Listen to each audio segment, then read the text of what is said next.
All right, so this lens is not a new lens by any means, but it's a lens that I was hoping was gonna be an end-all be-all lens for me because I shoot on the L mount system and the Tamron 35-150 simply just doesn't exist for L mount. So when Samyang decided to make their own version of it, I immediately purchased it because it was my favorite lens to use when I was shooting with Sony cameras. But unfortunately, it's just not the best option. There are tons of little quirks, and I guess it does matter what I use this lens for, because if I was a photographer, it probably wouldn't affect me as much as it affects me right now because I am probably getting rid of this lens. So in this video, I want to talk about why this specific focal length is so important. I do think it's a staple, or at least it should become a staple. I believe this lens is as important or even more important than the standard 24-70 because of how versatile it is. And then I want to talk about the quirks, which is probably why you clicked on this video. It's why I would have clicked on this video, because there wasn't a ton of content on this specific lens on YouTube, especially for the L mount, because this might just be an L mount issue. So let's get right into it. The 35-150 is a chunk. Look how much glass is in that lens. It's crazy. But it is f2 to f2.8, which is insane. 35-150, it's a huge focal range. And for me, it's super versatile because I shoot a lot of different events. I like having one lens. I don't like switching lenses whatsoever. Prime lenses are simply just not for me unless I can get a very specific look. So if it's anamorphic or vintage lenses, I'm just not going to shoot with prime lenses because I value convenience and just getting the job done as efficiently as possible. So that's why I like zoom lenses. 35 is the focal length that I use all the time when I'm shooting on a 24-70. I'm at 35 a lot. And then to be able to go all the way to 150, I feel like I don't have to explain this, but just in case if, I don't know, maybe you're new or you don't understand, I don't know. Being able to go all the way to 150, which is a telephoto lens, in a split moment, it's crazy. I don't have to take out a whole 70-200 if I want to get a telephoto shot. And if I want to get a decently, it's not super wide. If I want to get a decently wide shot from telephoto, I can get it really easily.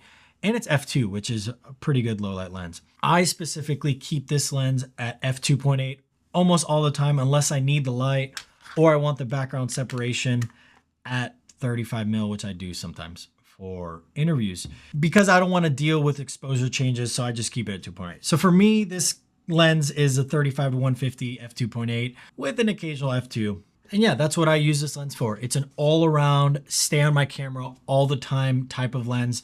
And that's because I like zoom lenses personally and not prime lenses. So to not make this video long and get straight into it, this lens unfortunately has so many quirks that I can't really live with. And the first one is when you have the lens attached to your camera and you're zooming in and out, let's say you use it the way I use it and you just keep it at f2.8, there's a weird exposure bump in the middle. It's like adjusting and self-correcting itself. And that might not be that big of an issue if you're not zooming in while you're recording.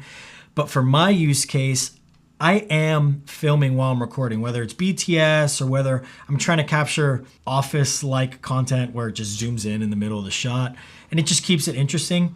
It looks terrible. It looks really, really, really bad. And for me, you could see why that's such a big problem, because it has an exposure shift mid-shot and that just doesn't look good. It makes it even more obvious to your audience that someone is filming. That makes no sense. I don't know if I have a weird setting on this, but it makes zero sense whatsoever. The last part of this lens, because I do want to make this video just straight to the point, not talk about all this other stuff.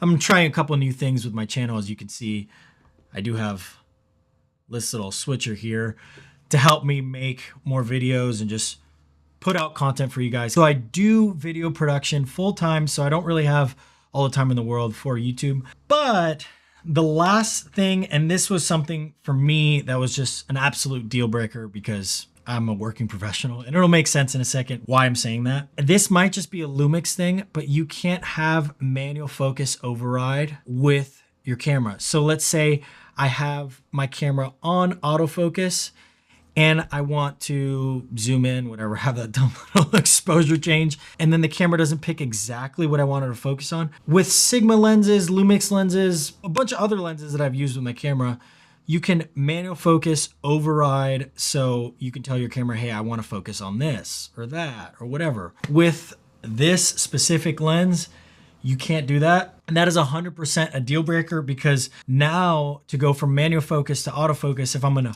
fast-paced environment and I want to kind of rely on autofocus, to switch this switch right here, which involves me shaking my camera mid-shot to actually go to manual focus when it's super fast-paced, or I have to do it on my camera, but all of that just means I have to do an extra step. And for me, in most fast-paced environments, that just doesn't work for me. I'm using autofocus so that I can be faster. I can be quicker, more efficient, and to have to do this little switch every time just doesn't cut it for me. I don't want to have to do that.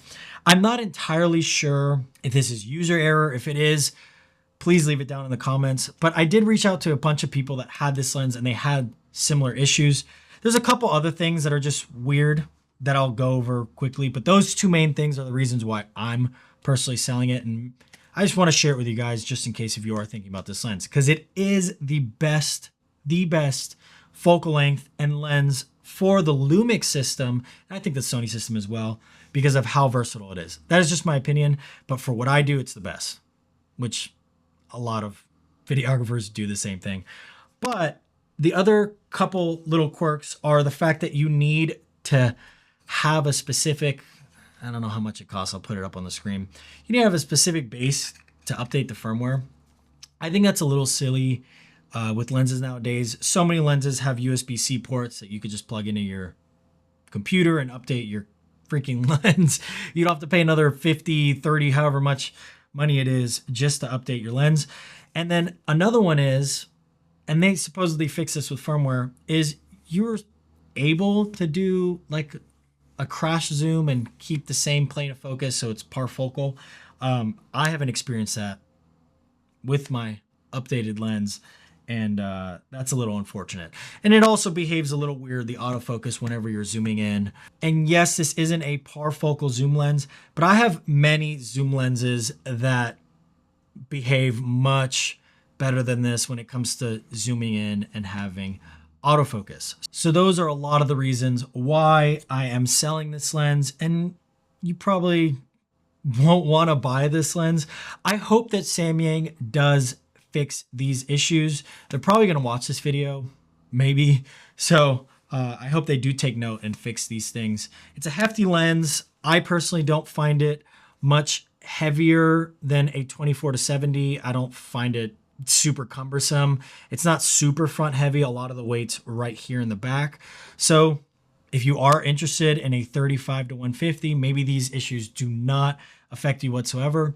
I do have the links to this lens down below. If you use other systems, I highly recommend this, especially the Tamron version. It might just be a Lumix thing. I have no idea. But I wanted to make this video because I know a lot of people are wanting to buy this lens, and I care about what you guys spend your money on because I wish people just made content like this. So if you appreciate this content, make sure you subscribe, comment down below what you think, and like this video so it could get pushed out to other people. But with all that being said, that's it for this video, and I'll see you guys in the next one.